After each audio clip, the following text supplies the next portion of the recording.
Friends, M G classes के YouTube channel में आप लोगों का एक बार फिर स्वागत करते हैं। एसएससी सीपीओ 2023 परीक्षा को ध्यान में रखते हुए जो आप लोगों का 500 महत्वपूर्ण जीके जीएस प्रश्नों का सीरीज चल रहा था, उसी सीरीज को आगे बढ़ाते हुए कुछ महत्वपूर्ण प्रश्नों के साथ आज पुनः उपस्थित हुए हैं। तो बिना देर किए आज का पहला प्रश्न देखते हैं। पहला प्रश्न है कि गायत्री मंत्र किस पुस्तक में मिलता है। प्रश्न क्या है कि गायत्री मंत्र किस पुस्तक में मिलता है। तो ऋग्वेद में। आंसर क्या हो जाएगा? ऋग्वेद में। ठीक है, तो ऋग्वेद में किस मंडल में है गायत्री मंत्र का उल्लेख?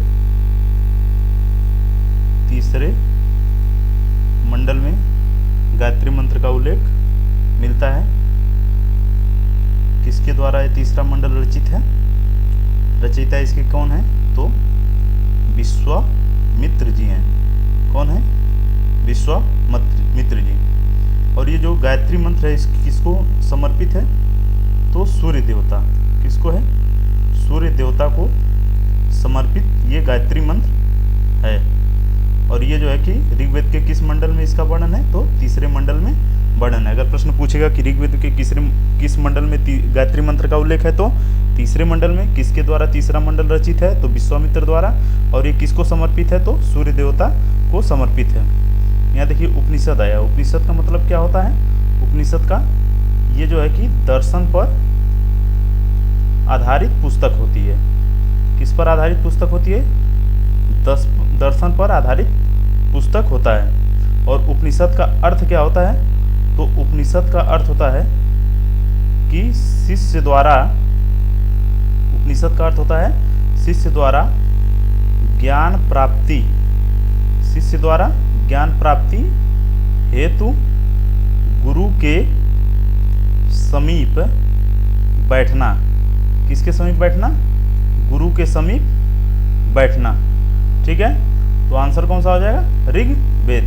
अगला प्रश्न देखते हैं। अगला प्रश्न है किस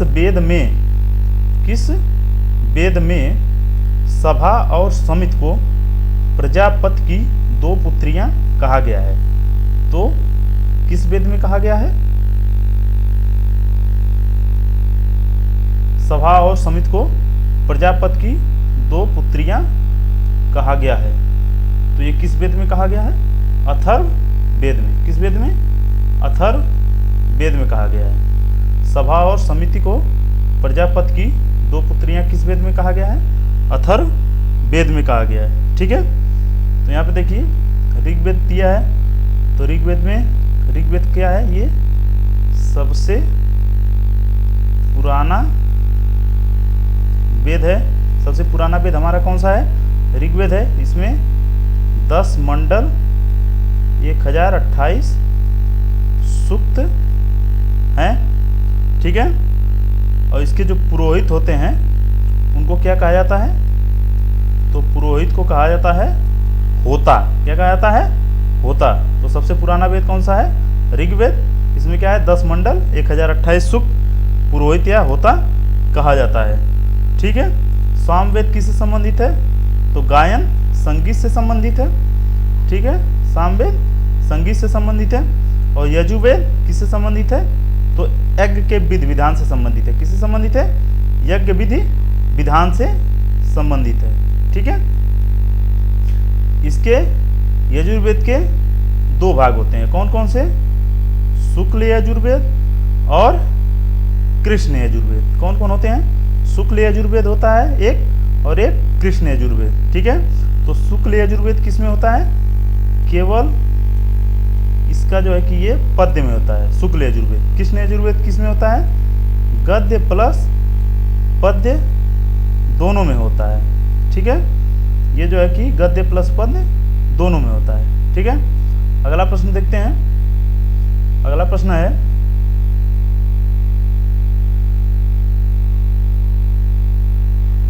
अगला प्रश्न प्रश्न है, गौतम बुद्ध का जन्म कब हुआ था? तो गौतम बुद्ध का जन्म कब हुआ था? ठीक है, तो गौतम बुद्ध का जन्म कब हुआ था? ऑप्शन इसमें क्या क्या है? 563 ईसा पूर्व, 558 ईसा पूर्व, 561 ईसा पूर्व और 544 ईसा पूर्व। तो आंसर कौन सा हो जाएगा इसका? 563 ईसा पूर्व। गौतम बुद्ध का जन्म कब हुआ था? 563 ईसा पूर्व। कहाँ पे हुआ था गौतम बुद्ध का जन्म? तो कपिलवस्तु के निकट, कपिलवस्तु के निकट लुम्बिनी, ठीक है, लुम्बिनी में इनका जन्म हुआ था। ठीक है, इनके पिता का क्या नाम था? तो इनके पिता का नाम शुद्धोधन था। ये पूछा जाता है, ये भी पूछा जाता है कि शुद्धोधन किस कुल के प्रधान थे? तो शाक्य, शाक्य गण प्रधान थे। ठीक ना, इनके पिता शाक्य गण प्रधान थे। और इनकी माता, माता का इनके जो है कि माया देवी, ठीक है, ये किस वंश से थी? तो कोलीय गणराज्य की कन्या थी। किस गणराज्य की? कोली गणराज्य की कन्या इनकी माता थी। गौतम बुद्ध के बचपन का क्या नाम था? तो गौतम बुद्ध के बचपन का नाम सिद्धार्थ था। इसमें आप लोगों को पूरा डिटेल में पूरा प्रश्न समझाया जाएगा। परीक्षा में जो प्रश्न बन सकते हैं इससे अलग, इससे संबंधित, वो भी आपको बताया जाएगा। तो बहुत ही ध्यान से पढ़िएगा इसको और अपना नोट्स बनाइएगा। ठीक है, तो गौतम बुद्ध के बचपन का क्या नाम था?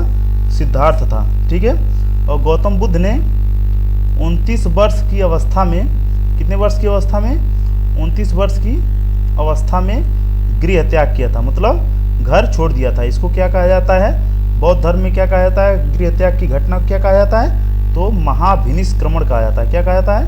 महाभिनिष्क्रमण कहा जाता है। ठीक है, महाभिनिष्क्रमण कहा जाता है। ठीक है, और इनकी मृत्यु कब हुई थी? तो 80 वर्ष की आयु में इनकी मृत्यु हो गई थी। इसको क्या कहा जाता है? महापरिनिर्वाण कहा जाता है। इसको क्या कहा जाता है? बौद्ध धर्म में महापरिनिर्वाण कहा जाता है। ठीक है, और इनकी मृत्यु हुई कहाँ थी? तो इनकी मृत्यु हुई थी कुशीनारा में। कहाँ पे हुई थी? कुशीनारा में। कुशीनारा क्या था? तो ये मल्ल गणराज्य की प्रथम राजधानी थी। कुशीनारा मल्ल गणराज्य की प्रथम, मल्ल गणराज्य की प्रथम राजधानी थी। ठीक है, यहीं पे गौतम बुद्ध जी की मृत्यु हुई थी। ठीक है, जिसको बौद्ध धर्म में क्या कहा जाता है? महापरिनिर्वाण कहा जाता है।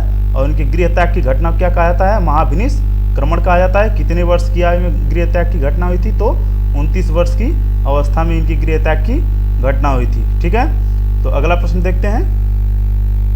अगला प्रश्न है, अगला प्रश्न देखते हैं।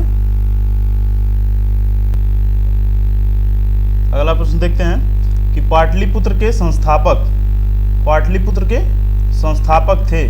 तो पाटलिपुत्र के संस्थापक कौन थे? उदयन। कौन थे? उदयन। पाटलिपुत्र के संस्थापक कौन थे?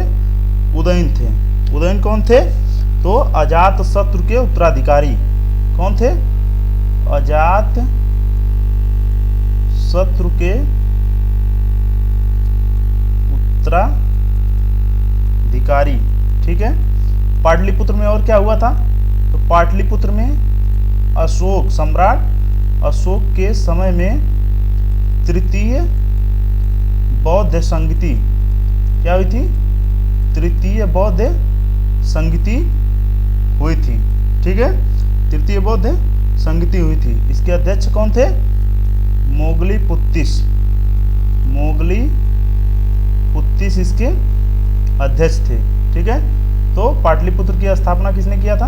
उदयन ने किया था। पाटलिपुत्र में तृतीय बौद्ध संगति हुई थी जो अशोक के समय में हुई थी, और जो है कि इसके अध्यक्ष कौन थे? मोगलीपुत्तिस थे। ठीक है,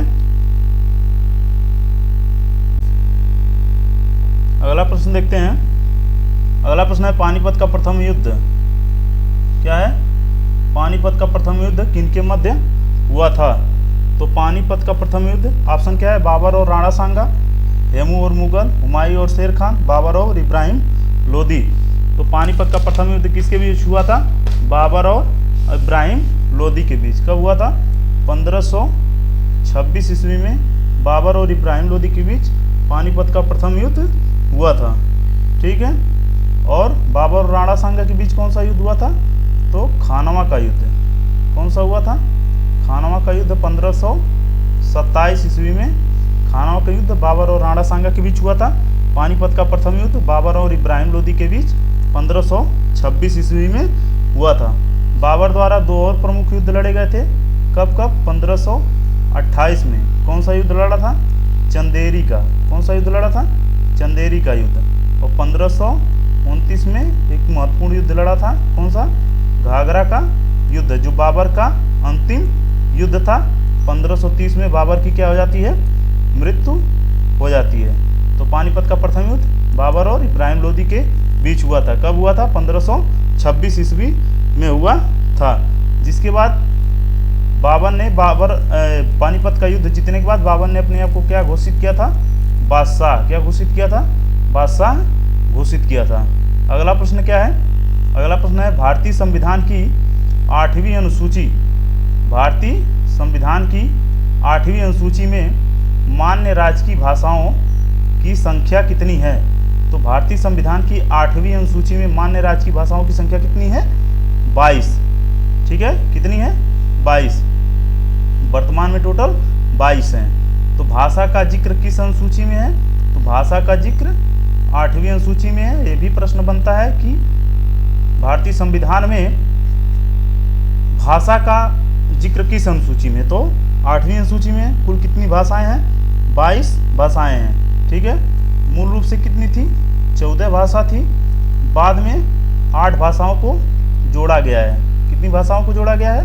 8 भाषाओं को जोड़ा गया है। पहला 21वां संविधान संशोधन द्वारा। ठीक है। पहला कब जोड़ा गया है? 21वां संविधान संशोधन 1967 में। किस भाषा को जोड़ा गया था? सिंधी भाषा को जोड़ा गया था। किस भाषा को जोड़ा गया था? सिंधी भाषा को जोड़ा गया था। फिर उसके बाद जो है कि 71वां संविधान संशोधन। कब? 71वां संविधान संशोधन 1992 में नेपाली, कोंकणी और मणिपुरी को जोड़ा गया था। और लास्ट संविधान संशोधन हुआ था 92वां संविधान संशोधन 2003 में। कुल 4 भाषाओं को जोड़ा गया था। तो कौन कौन थी? बोडो, डोंगरी, मैथिली और संथाली। इस प्रकार से वर्तमान में कुल कितनी भाषाएं हैं? तो वर्तमान में कुल 22 भाषाएं हैं। भाषाओं का जिक्र 8वीं अनुसूची में है। ठीक है। और कौन कौन संविधान संशोधन द्वारा जोड़ा गया? तो 21वां संविधान संशोधन 1967, 71वां संविधान संशोधन, 92वां संविधान संशोधन। मूल रूप से कितनी भाषाएं थी? 14। और वर्तमान में 22 भाषाएं हैं। ठीक है। अगला प्रश्न देखते हैं। अगला प्रश्न है राज्यसभा का सभापति कौन है? तो राज्यसभा का सभापति कौन है? प्रश्न क्या है? राज्यसभा का सभापति कौन है? तो राष्ट्रपति, उपराष्ट्रपति, प्रधानमंत्री, लोकसभा अध्यक्ष। तो कौन होता है? उपराष्ट्रपति। राज्यसभा का सभापति कौन होता है? उपराष्ट्रपति। उपराष्ट्रपति का जिक्र संविधान में किस अनुच्छेद में है? तो अनुच्छेद 63 में। किस अनुच्छेद में है? अनुच्छेद 63 में। और राज्यसभा का पदेन सभापति उपराष्ट्रपति होगा। ये किस अनुच्छेद में वर्णन है? तो अनुच्छेद 64 में ये कहा गया है कि उपराष्ट्रपति, कौन? उपराष्ट्रपति राज्यसभा का पदेन सभापति होगा। ये किस अनुच्छेद में वर्णन है? तो अनुच्छेद 64 में। और 63 में उपराष्ट्रपति के बारे में जिक्र है कि भारत का एक उपराष्ट्रपति होगा। ठीक है। यहाँ राष्ट्रपति दिया है, तो राष्ट्रपति का किस अनुच्छेद में है? अनुच्छेद 52 में। किस अनुच्छेद में है? अनुच्छेद 52 में। ठीक है। अगला प्रश्न देखते हैं। अगला प्रश्न है कि निम्नलिखित में से कौन सा भारतीय अर्थव्यवस्था का प्रमुख लक्षण है? तो निम्नलिखित में से कौन सा भारतीय अर्थव्यवस्था का प्रमुख लक्षण है? ऑप्शन है पूंजीवादी अर्थव्यवस्था, समाजवादी अर्थव्यवस्था और मिश्रित अर्थव्यवस्था। तो कौन सा लक्षण है भारतीय अर्थव्यवस्था का? तो मिश्रित अर्थव्यवस्था। भारत का कौन सा लक्षण है? मिश्रित अर्थव्यवस्था। ठीक है। पूंजीवादी अर्थव्यवस्था क्या होती है? तो पूंजीवादी अर्थव्यवस्था में आर्थिक जो क्रियाएं होती हैं, पूंजीवादी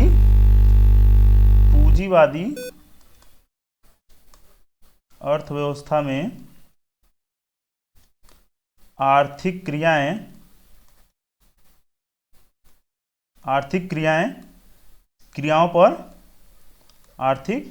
क्रियाओं पर किसका अधिकार होता है? तो बाजारी शक्तियों का नियंत्रण होता है। किसका होता है? बाजारी शक्तियों का नियंत्रण होता है। ठीक है। और समाजवादी अर्थव्यवस्था में क्या होता है? तो समाजवादी अर्थव्यवस्था में आर्थिक क्रियाओं पर, समाजवादी अर्थव्यवस्था में आर्थिक क्रियाओं पर तथा पर किसका नियंत्रण होता है? सरकार अथवा किसी केंद्रीय संस्था का। ठीक है। तो पूंजीवादी अर्थव्यवस्था में किसका नियंत्रण होता है आर्थिक क्रियाओं पे? बाजार का। समाजवादी अर्थव्यवस्था में आर्थिक क्रियाओं पर सरकार अथवा किसी केंद्रीय संस्था का नियंत्रण होता है। लेकिन हमारे वहाँ की अर्थव्यवस्था क्या है भारत की? तो मिश्रित अर्थव्यवस्था है। तो मिश्रित अर्थव्यवस्था में क्या होता है? तो मिश्रित अर्थव्यवस्था में आर्थिक क्रियाओं पर निजी एवं सार्वजनिक दोनों क्षेत्रों में सक्रिय होता है। ठीक ना। निजी और सार्वजनिक दोनों क्षेत्रों में सक्रिय होता है। इसमें क्या होता है कि बाजारी शक्तियों का नियंत्रण होता है। ठीक है। मिश्रित अर्थव्यवस्था में बाजारी शक्तियों का नियंत्रण होता है।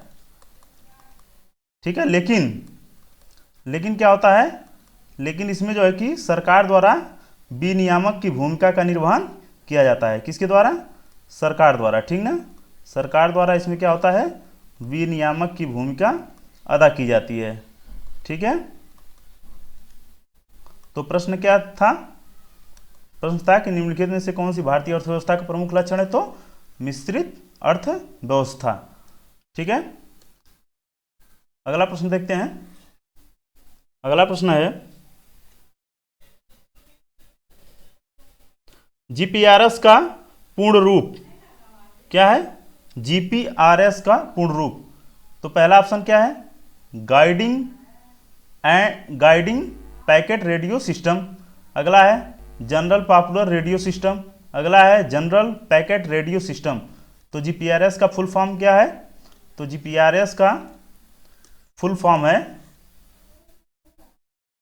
General packet radio system. Option C क्या है? General packet radio system. ठीक है। ये जीपीआरएस का फुल फॉर्म है। अगला प्रश्न देखते हैं बनारस घराने के संस्थापक कौन हैं? तो अगला प्रश्न है बनारस घराने के संस्थापक कौन हैं? तो पंडित गोपाल मिश्र। कौन है? पंडित गोपाल मिश्र। ठीक है। और एक ऑप्शन यहाँ पे है घग्गे नजीर खान। ये किस घराने से थे संबंधित? तो मेवाती घराना से संबंधित थे। ठीक है।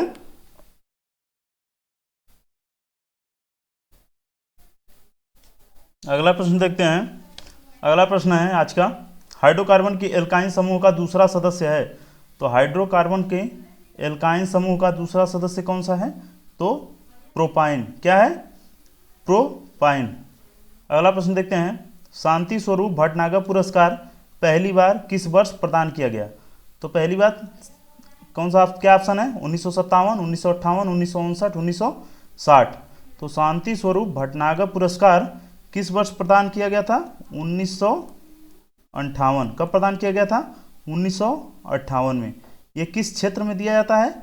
यह जो है कि विज्ञान और किस क्षेत्र में? विज्ञान और प्रौद्योगिकी। किस क्षेत्र में दिया जाता है? विज्ञान और प्रौद्योगिकी के क्षेत्र में दिया जाने वाला